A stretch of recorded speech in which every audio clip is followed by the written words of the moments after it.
हम न्यूमेरिकल बताए थे उसी को कंटिन्यू कर रहे हैं। पहला सेम एग्जांपल उसी टाइप का है। तो क्वेश्चन है 25 माइक्रोकूलम और प्लस 36 माइक्रोकूलम के दो चार्ज को 10 सेंटीमीटर की दूरी पर रखा गया है। तो तीसरे आवेश को कहाँ रखा जाए ताकि वह कोई बल अनुभव नहीं करे। तो यहाँ हम लोग क्या देख रहे हैं, जैसा कल बताए थे दोनों चार्ज का नेचर सेम है। दोनों चार्ज कैसा है, पॉजिटिव चार्ज है। तो थर्ड चार्ज को कहाँ रखेंगे, हम बताए थे कि जब दोनों चार्ज का नेचर सेम हो, चाहे दोनों पॉजिटिव चार्ज हो या दोनों नेगेटिव चार्ज हो, तो थर्ड चार्ज को दोनों चार्ज के बीच में कहीं रखा जाएगा। और दोनों चार्ज के बीच में रखने का मतलब क्या हुआ, मिडिल पॉइंट पे नहीं रखेंगे, मिडिल पॉइंट के अलावा किसी दूसरे पॉइंट पे हम रखेंगे। तो अभी हम इसी क्वेश्चन को सोल्व कर रहे हैं, आप लोग देखेंगे। तो देखिए यहाँ पे ऐसे है, ये दो चार्जेस हैं।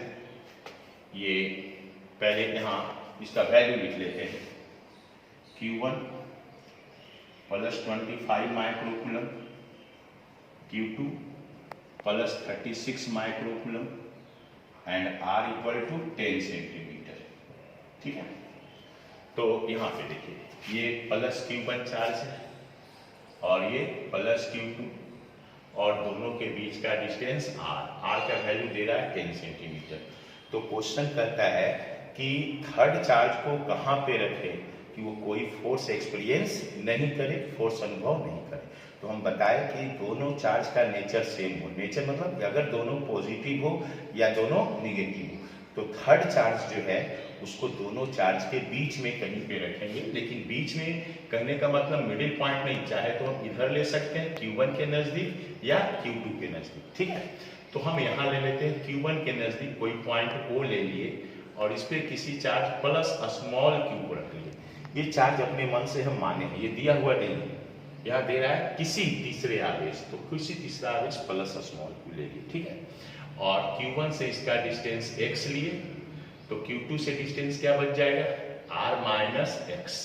और इसी x का वैल्यू पूछ रहा है, आस्किंग है, x का वैल्यू निकालना है। तो अब ये स्मॉल q पे दो फोर्स लगेगा, किसके कारण, Q1 के कारण और Q2 के कारण। तो सबसे पहले हम फोर्स का डायरेक्शन निकाल लेते हैं। तो यहाँ पे पेन, इस पे फोर्स निकालना है, इस पे पेन का टिप रखेंगे।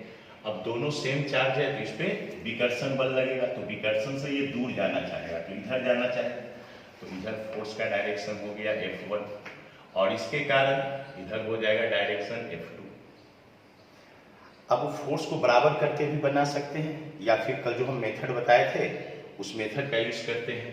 तो डायरेक्शन दोनों फोर्स का अपोजिट है, मैग्नीट्यूड सेम आएगा, तो फोर्स 0 हो जाएगा। तो टोटल फोर्स से जो फॉर्मूला आया था कल हम बताए थे, √Q1 by x equal to √Q2 by R minus x.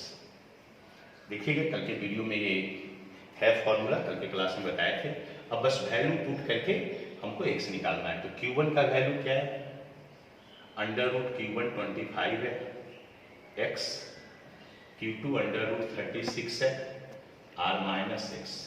तो 25 का स्क्वायर रूट वर्गमूल कितना हो गया 5, 36 का 6 R माइनस एक्स। अब इसको सॉल्व करके x फाइंड कर लेंगे हम लोग। तो cross multiplication 6x equal to 5R minus 5x। x वाले को इधर ले आए तो 6x माइनस इधर आया तो 5 इक्वल टू 5R। तो 6 प्लस 5 कितना हो जाएगा 11x इक्वल टू 5R। तो x equal to 5R by 11। अब R का वैल्यू रख दीजिए, 5R का वैल्यू 10 है बाई 11, दैट इज व्हाट, तो 50 बाई 11 सेंटीमीटर आंसर हो गया। और ये फॉर्मूला हो गया इस तरह की प्रॉब्लम में। तो ये फॉर्मूला कब लगेगा कि जब दोनों चार्ज सेम हो और पूछ रहा हो कि थर्ड चार्ज पे कोई फोर्स नहीं लगे, तो ये फॉर्मूला लगाएंगे √Q1 by x √Q2 R minus x. और ये ध्यान रखना ये फॉर्मूला तभी लगेगा जब दोनों चार्ज का नेचर सेम हो, यानी दोनों चार्ज पॉजिटिव हो या दोनों चार्ज निगेटिव हो। ठीक है, इसके बाद हम आपको अभी इस पे एक होमवर्क देंगे करने के लिए, आप लोग को करना है। ठीक है, तो ये इसका क्या हो गया आंसर। अगला क्वेश्चन होमवर्क है। होमवर्क क्या है, सेम क्वेश्चन है उसी टाइप का। -16 माइक्रोकूलम और -25 माइक्रोकूलम के दो आवेशों को 20 20 सेंटीमीटर की दूरी पर रखा गया है, तो किसी तीसरे आवेश को कहाँ रखा जाए ताकि कोई बल अनुभव नहीं करे। तो सेम क्वेश्चन हुआ, यहाँ भी दोनों चार्ज का नेचर सेम हो गया, एक दोनों निगेटिव है, -16 -25, तो सेम फॉर्मूला लगाएंगे, √Q1/x इक्वल टू √Q2/r-x। तो सेम फार्मूला पे आप लोग इसको बनाएंगे। अब हम अगले टाइप का क्वेश्चन बताने जा रहे हैं। नेक्स्ट क्वेश्चन है कि -4 माइक्रोकूलम और +6 माइक्रोकूलम के दो आवेशों को 20 सेंटीमीटर की दूरी पर रखा गया है, तो किसी तीसरे आवेश को कहाँ रखा जाए ताकि वह कोई बल अनुभव न करे। ठीक है, तो देखो बच्चों, ये सेम क्वेश्चन है उसी टाइप का, बट डिफरेंस क्या है, अंतर क्या है, वहां पे दोनों चार्ज का नेचर सेम था, दोनों पॉजिटिव चार्ज या दोनों निगेटिव चार्ज था। अभी यहाँ सिचुएशन बदल गया। सिचुएशन कैसे बदला, तो यहाँ एक निगेटिव चार्ज हो गया और एक पॉजिटिव चार्ज, तो इसको कैसे सोल्व करेंगे ये देखना है। तो सबसे पहला काम क्या है, हम लोग को पहले जो डाटा है उस डाटा को नोट करेंगे। तो Q1 कितना दे दिया, Q1 दे दिया -4 माइक्रोकूलम, ठीक है। Q2 कितना दे दिया, +16 माइक्रोकूलम, और R इक्वल टू 10 सेंटीमीटर, ये दे रहा है, लिख लिया इसको। अब हम लोग चलते हैं फिगर ले लीजिए। तो ये फिगर है, यहाँ पे ये -Q1 है और ये +Q2 और ये R। अब जरा ध्यान दीजिए आप लोग, अभी हम बताए थे कि जब दोनों चार्ज का नेचर सेम हो, चाहे दोनों चार्ज पॉजिटिव हो या दोनों चार्ज निगेटिव हो, तो थर्ड चार्ज को कहाँ रखते हैं, दोनों के बीच में कहीं पे रखते हैं, है ना। लेकिन अगर दोनों चार्ज का नेचर अपोजिट हो, अलग अलग हो, जैसे यहाँ एक प्लस और एक माइनस, तो जो थर्ड चार्ज है उसको हम दोनों के बीच में नहीं रखेंगे, दोनों के बीच में नहीं रखेंगे, बल्कि कहीं बाहर रखेंगे, चाहे तो Q1 के आउटसाइड या Q2 के आउटसाइड। इसमें कोई रिस्ट्रिक्शन नहीं है कि Q1 के आउटसाइड लेना है या Q2 के आउटसाइड लेना है, it completely depends on me, हम किधर लेते हैं मेरे मर्जी पे डिपेंड करता है।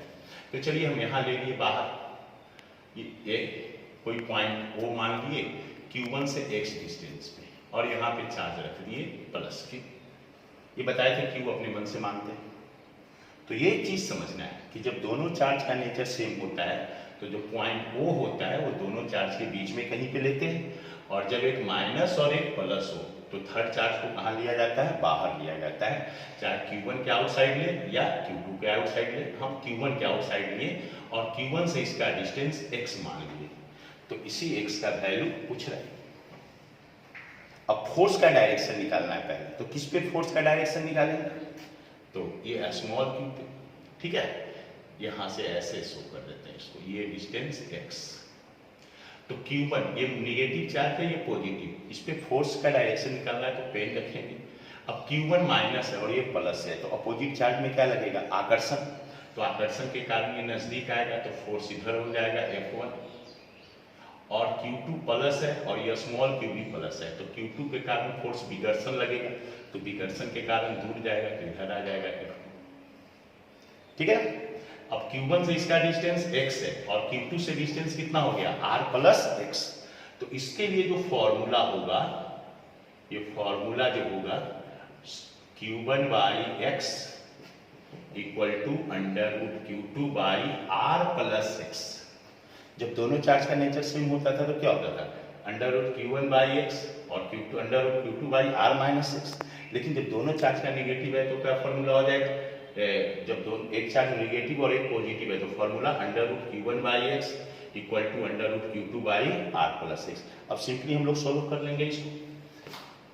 तो Q1, अब Q1 -4 कूलम दे रहा है, तो -4 नहीं रखना है हमको, चार्ज का क्या बताया है कि चार्ज के चिन्ह का उपयोग नहीं करना है, सिर्फ वैल्यू रखना है। तो -4 नहीं रख के क्या रखेंगे, 4/x इक्वल टू Q2 कितना है 16 और बाई r प्लस x, ठीक है। अब इसको सोल्व करें, तो 4 का स्क्वायर रूट 2/x और 16 का 4 r plus x, cross multiplication 4x equal to 2r plus 2x, x 2x को इधर ले आए तो 4x minus 2x equal to 2r, तो 4x माइनस 2x कितना हो गया 2x इक्वल टू 2r, तो x equal to 2r by 2, तो 2r का वैल्यू कितना है 20 बाई 2,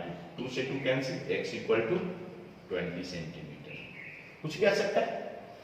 तो ये डिस्टेंस, ये जो x Q1 से जो x का डिस्टेंस आया ये 20 सेंटीमीटर, तो Q2 से कितना डिस्टेंस आ जाएगा, तो r प्लस x, तो 20 प्लस 20 40 आएगा। इतना आंसर छोड़ सकते हैं, कोई प्रॉब्लम। अब इस पे क्वेश्चन देना तो ध्यान रखना है, जब सेम चार्ज रहेगा, सेम चार्ज का मतलब दोनों का नेचर सेम हो, चाहे दोनों पॉजिटिव दोनों नेगेटिव, तो formula √Q1 by x equal to √Q2 by r minus x, और जब अपोजिट चार्ज हो यानी एक पॉजिटिव और एक नेगेटिव, तो फॉर्मूला चेंज हो जाएगा। कैसे चेंज होगा, तो फॉर्मूला हो जाएगा Q1 by x equal to √Q2 by r plus x, और यहाँ ध्यान रखना है नेगेटिव चार्ज को नेगेटिव साइन के साथ नहीं लिखना है, नेगेटिव साइन यूज नहीं करना है, सिर्फ उसका मैग्नीट्यूड रखना है। जैसे यहाँ -4 माइक्रोकूलम था तो हमने -4 नहीं रखा, क्या रखा 4, ओनली 4, ये ध्यान देना, ये जरूरी चीज है। ओके, अब इस पे हम एक प्रॉब्लम होमवर्क आप लोग को प्रैक्टिस के लिए दे रहे हैं। तो बच्चों ये होमवर्क है प्रैक्टिस के लिए, -9 माइक्रोकूलम और +25 माइक्रोकूलम के दो आवेशों को 10 सेंटीमीटर की दूरी पर रखा गया है। तो तीसरे आवेश को कहाँ रखा जाए ताकि वह कोई बल अनुभव न करे, तो उसी फॉर्मूला पे बनेगा किस पे, √Q1 by x equal to √Q2 by r plus x, ठीक है ना। ठीक है, अब आगे बढ़ते हैं। चलिए, तो बच्चों अभी हम कोर्स के बारे में ही बता रहे हैं, ये सिमेट्री थ्योरी।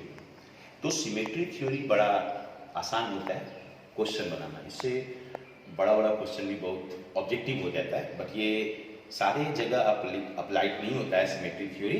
सिमेट्री थ्योरी कहाँ कहाँ अप्लाई होगा वो बताएंगे हम, और सिमेट्री थ्योरी में ध्यान रखना है, सिमेट्री का मतलब जहाँ सिमेट्री थ्योरी फिजिक्स में बोल रहा है तो वेक्टर के फॉर्म में इसको समझना है, मैग्नीट्यूड सेम डायरेक्शन अपोजिट, मतलब परिमाण बराबर दिशा विपरीत, और जहां सिमेट्री थ्योरी लगेगा तो वहां पे फोर्स क्या हो जाएगा 0।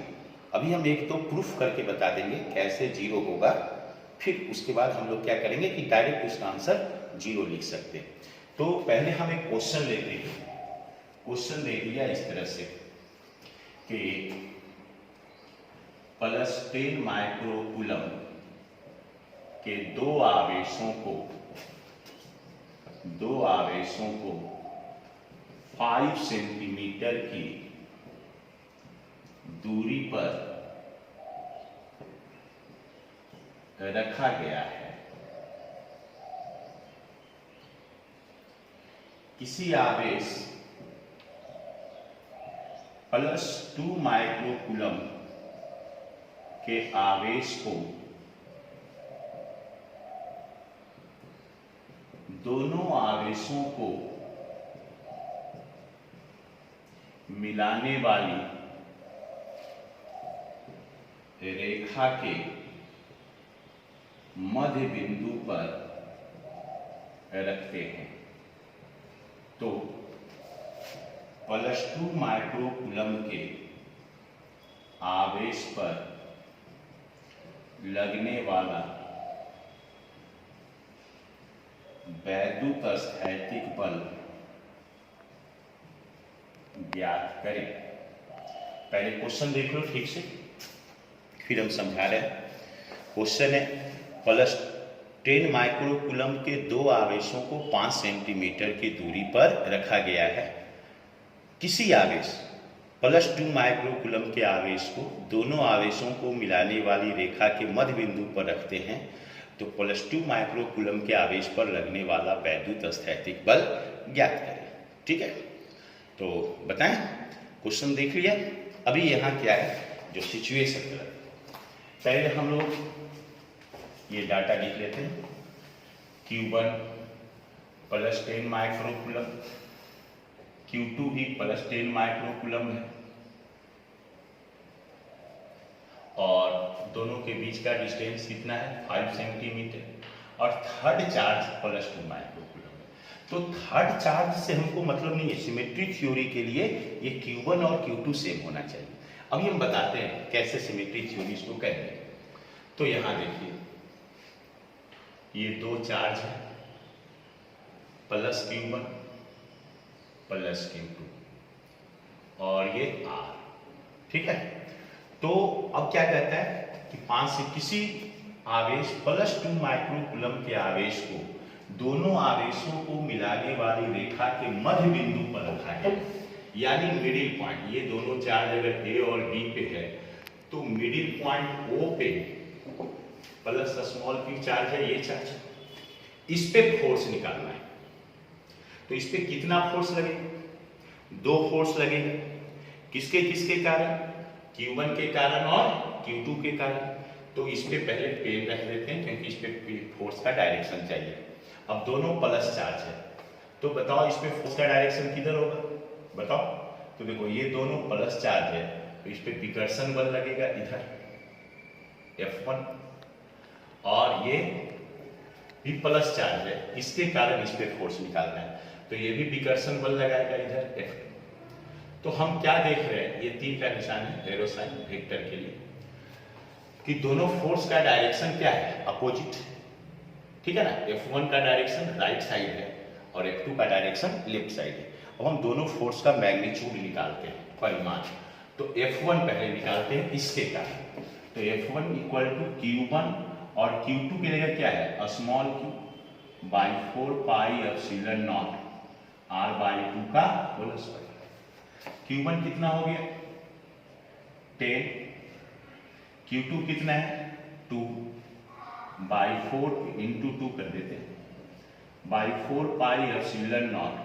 अब इसका वैल्यू 1/4πε0 का नहीं रहता है, कैलकुलेशन लेंदी, यहीं से हमको पता चल जाएगा। तो ये 20/4πε0 R/2 का होल स्क्वायर, ये इसके कारण फोर्स निकला इस पे। अब F2 निकालेंगे, तो F2 Q2 के कारण इस पे, तो Q2 × इसका चार्ज Q बाई 4πε0 R/2 का होल स्क्वायर, ठीक है। फॉर्मूला रखें, अब वैल्यू रखें। Q2 का वैल्यू कितना है? 10, Q का वैल्यू 2, 4πε0 R/2 का whole square, that is 20/4πε0 R/2 का होल स्क्वायर। अब जरा गौर कीजिए, F1 का वैल्यू कितना आया? 20/4πε0 R/2 का स्क्वायर, और F2 का वैल्यू भी कितना आया?